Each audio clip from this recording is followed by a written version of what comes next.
Alright, picture this: Apple's about to unveil what might be its most dramatic shake up to the iPhone lineup in years, and everyone's laser focused on the new kid, the iPhone 17 Air.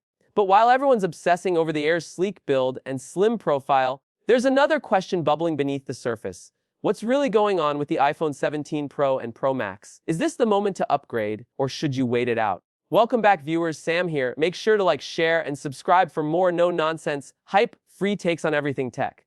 Let's dive right into what Apple's cooking up for 2025. Let's rewind a bit. Apple's got a habit of doing things in cycles: bold hardware leaps followed by quieter, iterative updates. And 2025, it's looking like one of those sneaky years where the changes aren't flashy at first glance, but they might just surprise you. First, the basics. The iPhone 17 lineup is reportedly ditching the Plus model and bringing in the iPhone 17 Air, not just a new name, but a new vibe. Think lighter, thinner, and possibly rocking a unique aluminum, titanium alloy blend for a device that feels futuristic and feather light. The Air might sit perfectly between the regular and Pro sizes with a rumored 6.6-inch screen. But let's not get too starry-eyed just yet. The real story might lie in the Pro models. Because while they're not getting the Air's sleekness, they're getting a different kind of upgrade. Let's talk cameras. Imagine all three rear cameras on the 17 Pro and Pro Max jumping to 48 megapixels. Yep, all three. That means not only sharper photos, but way more flexibility with digital zoom cropping and the telephoto. It's finally getting that long overdue 4-AMP sensor. Combine that with Apple's rumored software enhancements, and you're looking at a serious mobile photography powerhouse. And what about the front camera? For the first time in years, Apple's giving it a boost from 20MP to 24MP. Sounds huge, right? But here's the twist: more megapixels doesn't always mean better selfies. With Apple's Ultra, slim bezels, and the dynamic island, don't expect a massive lens upgrade. So sure, you might see more detail, but don't expect a DSLR in your pocket. Now here's a curveball: Apple might be switching the Pro models from titanium to aluminum. That might sound like a downgrade, but aluminum dissipates heat better, which could help with thermal throttling during gaming or video editing. Plus, it's lighter. And let's be honest, those titanium frames from the 15 Pro series, beautiful but slippery and expensive to repair. But wait, it gets even more interesting. There's chatter about Apple thickening the Pro models this year on purpose. Why? Bigger batteries, more camera tech, and maybe, just maybe, a future where your iPhone becomes more than a phone, a desktop class experience. There's talk about Apple toying with a Samsung DeX-style desktop mode.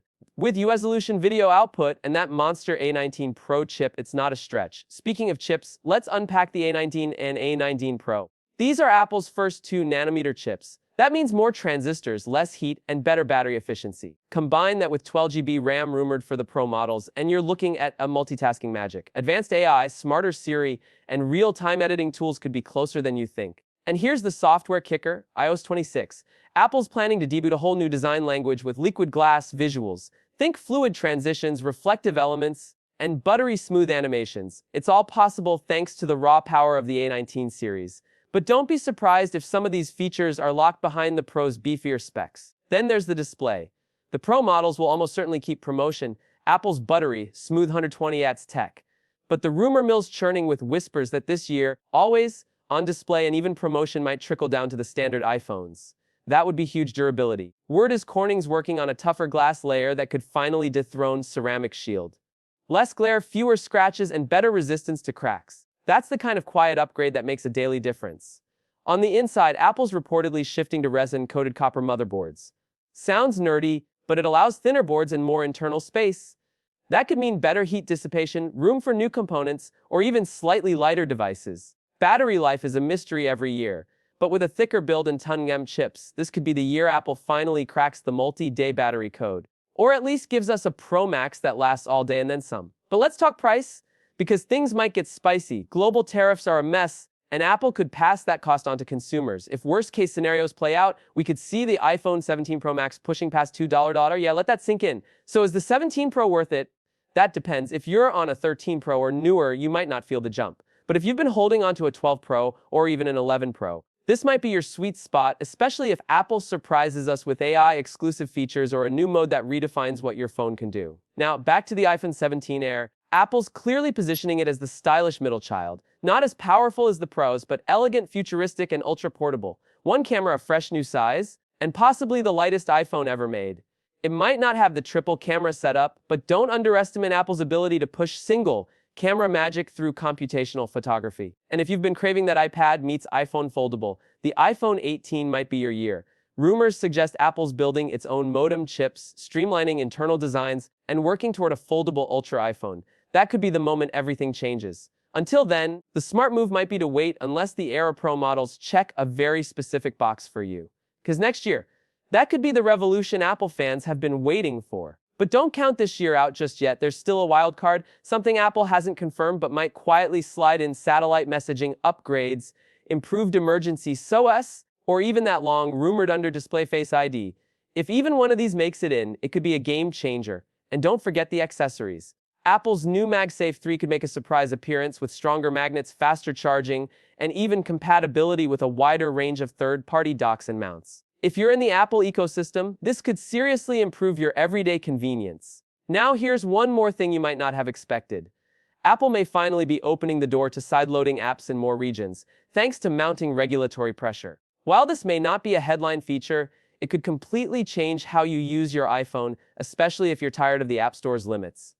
Another thing to watch, Apple is rumored to be investing heavily in micro-lens OLED technology, aiming to boost brightness while lowering power consumption. If this tech makes it into even one of the iPhone 17 models, you're looking at better outdoor visibility and longer screen on time without sacrificing battery. And let's not ignore the sensors. Apple is reportedly upgrading the gyroscope and accelerometer in the Pro models, which could open the door to more accurate motion tracking for AR experiences and health tracking.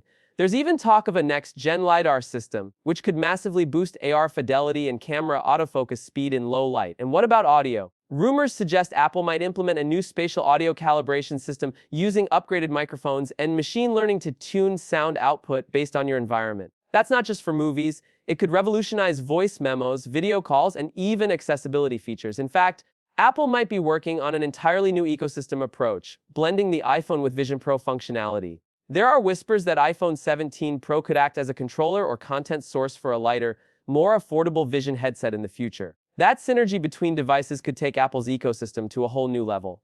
Even eSIM functionality could evolve. Apple may roll out enhanced multi-carrier support that allows users to seamlessly switch between networks without needing physical SIMs, great for travelers and business users alike. And the Apple Watch, a deeper iPhone to watch integration, could debut alongside the 17 series, letting your phone act as a processing hub for more advanced health tracking without draining watch battery life. We're also hearing rumors about eco-focused packaging, recycled rare earth materials, and carbon-neutral device manufacturing, all signs that Apple's not just rethinking the device, but the story behind it.